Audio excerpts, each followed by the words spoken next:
Yo, what is going on, guys? The solo showdown has returned, and what you're looking at right now is what happens if you win the solo showdown. This isn't for this showdown, that was for the previous showdown. We managed to place 44th and win V-Bucks. The top 100 placings actually managed to win V-Bucks as a prize and have the chance to compete in the summer skirmish. Solo Showdown is the best way you can test your skills in Fortnite and have the chance to compete against some of the best players in the world for hundreds and thousands of dollars. Yes, this showdown, if you complete well, you can have the chance to be invited to the summer skirmish, which is over $8 million worth of prize money in a single thing. So Solo Showdown is pretty important. Now, I managed to win the last one, and I'm on track to place in the top 100 in this one as well. Hopefully better this time. We've won most of our games, and I'm not saying all this to brag at all, because winning the solo showdown isn't everything, but I want to be passing the information on to you guys on the strategies and the things you guys can do to your gameplay to better yourself and have a chance at even placing top 100 as well. I wish you guys the best of luck. You're going to need a lot of core gameplay skill, but the strategies I'm going to give you are going to help you out as well. Because strategy is everything. I watched some of the best players in the world play the last showdown, and they didn't come close to getting as much score as me or get in the top 100. And that all came down to their strategy and how they played it out. Because solo showdown, as much as I hate to say it, is mainly about placement, although kills are more important in this one.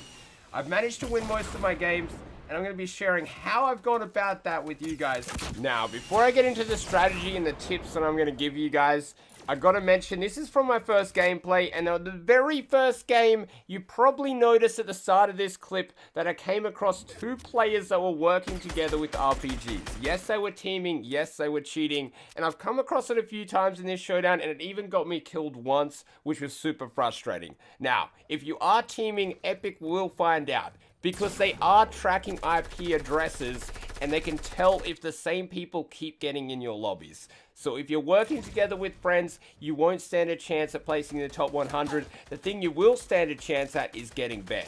So I would suggest against trying to cheat in this solo showdown, because one, it will not work, and two, I hope to God they ban every single teamer that has ever teamed in the solo showdown, because I know they're keeping a track of a lot of different statistics like IP addresses and players killed from individuals in the solo showdown. Now, just so you guys get an idea of how exactly the solo showdown works, it's based off kills and placement.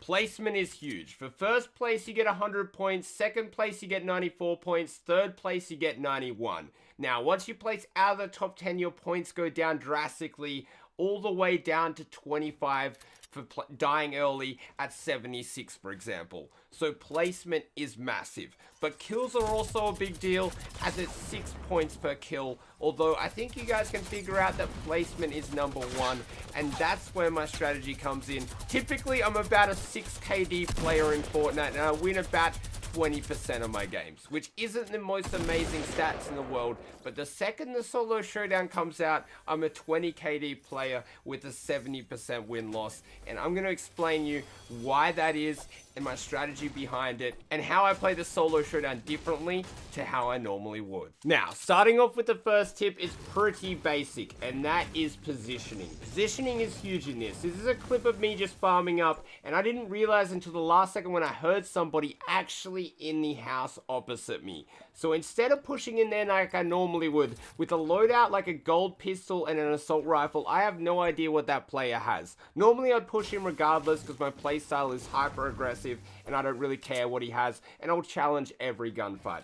But solo showdown, this is early game, I can't afford to die, so what I do here is I back up and start playing patiently. Now, I see this player push out of the house here, so I position myself on the high ground and position myself where he can't see me and I can see him, looking for the easy cleanup kill. Now, I could give 100 examples of this, but I feel like a lot of the Fortnite players, me included normally, don't really care about positioning, and we have this mentality of if we put ourselves in our bad position, just build, bro. So we basically put ourselves in a disadvantageous position all the time in Fortnite, and simply changing our routes, not going in gullies underneath hills, and taking the high ground as much as possible is a really smart way of going about it, and something I should get in the habit of doing normally, but I've got the bad mentality of just build, bro. Now, another really good skill to have is knowing when to disengage. So you can see this gunfight I've had with this player. I see him ramping up to me, so my first instinct is to get high ground.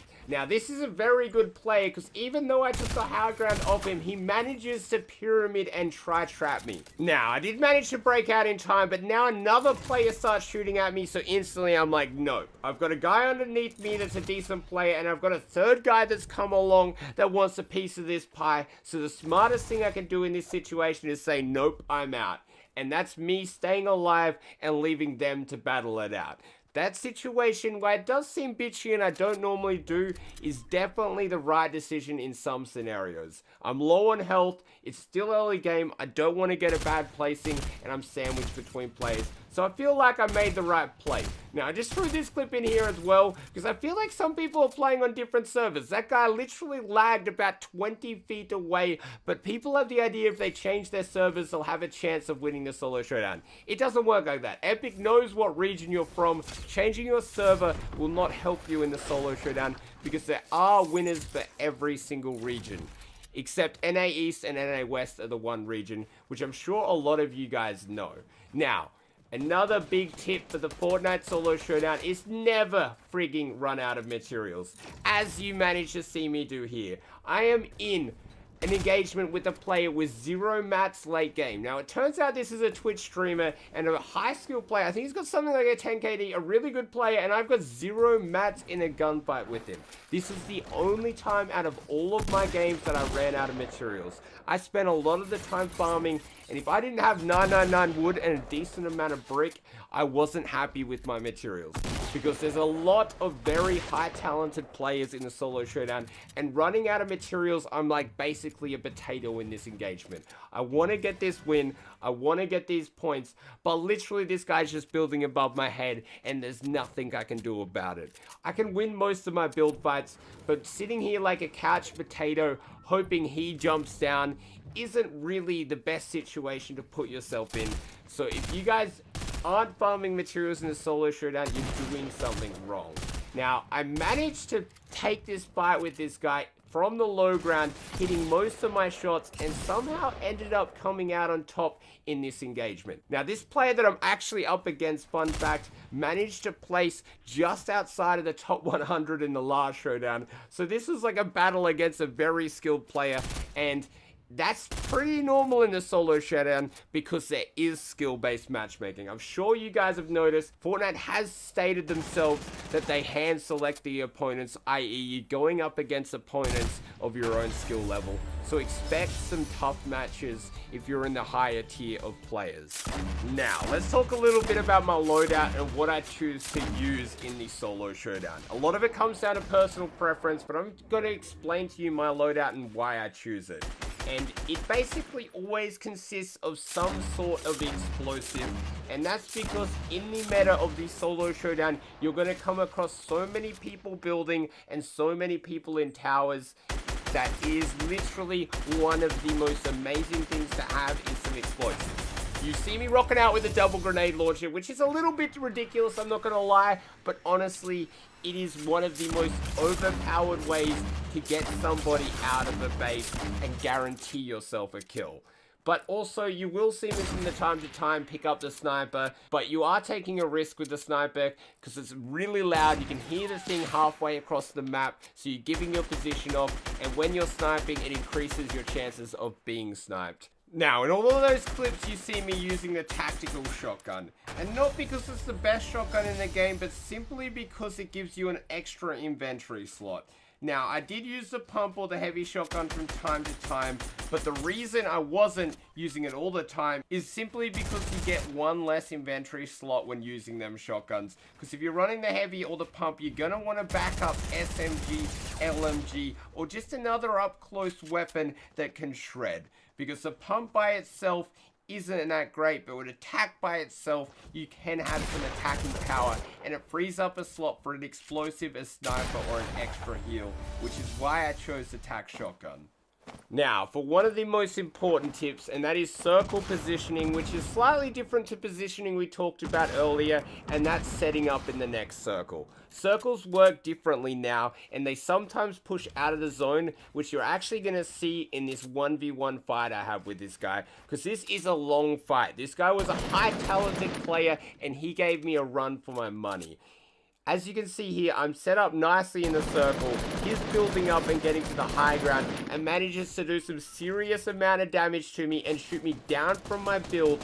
He then jump pads over to me, putting me in a bad position here because I want to heal up. I pretty much have to give this guy the high ground in this gunfight after messing up one of my staircases, which is a common mistake everybody makes. But it gives me time to heal up as I build down, and then what I'm doing here is repositioning. You can see where the circle is outside of the zone. I decided this was the perfect time to reposition and set up in the next zone where this guy is still building above my head.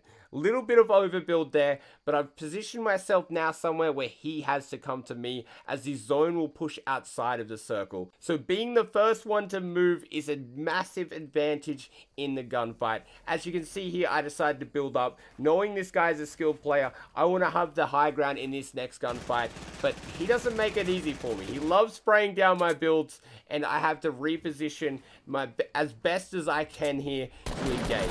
But he's doing a great job of defensive building, and as you can see by the mini-map right there, the zone has moved again. So what I decided to do is be the first one into the next zone, as this circle gets pretty intense. So you want to be positioned as early as possible, which is what I'm doing and what he's lacking at doing, giving me the advantage. So as I build up here, I'm in the next zone and he's going to have to come over. I use the jump pad to get the high ground. He shoots me down.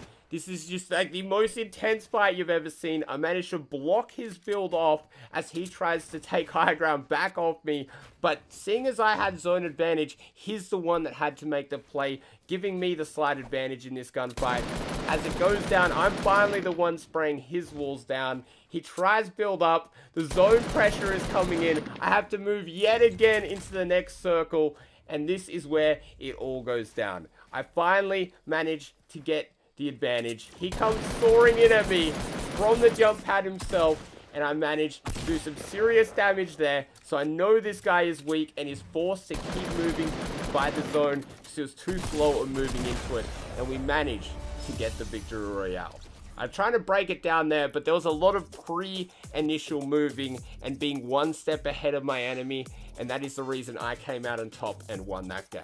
Now, let's talk a little bit about landing locations. It's all down to what you personally decide, but my strategy is to never jump early. There's a bunch of spots around the map that are low-key, and they're my favorites. I don't go to named locations, seeing as I don't want to be overwhelmed by players, and I never want to die without a gun. It happened once in this showdown, and I don't want it to happen again. Dying without a weapon is the worst thing possible. So landing in unnamed locations that are all around the map are some of the best strategies to get early game loot and ensure you have a loadout to win the game. Now, this is one of my strategies that I use, which is super powerful in Season 5, and that is by going to the Lucky Landing Rift location. There's possibility of 3 chests in this location. I sort of screwed myself up there and didn't land up top, but I managed to get the chests here, and then straight after I get these chests, I rift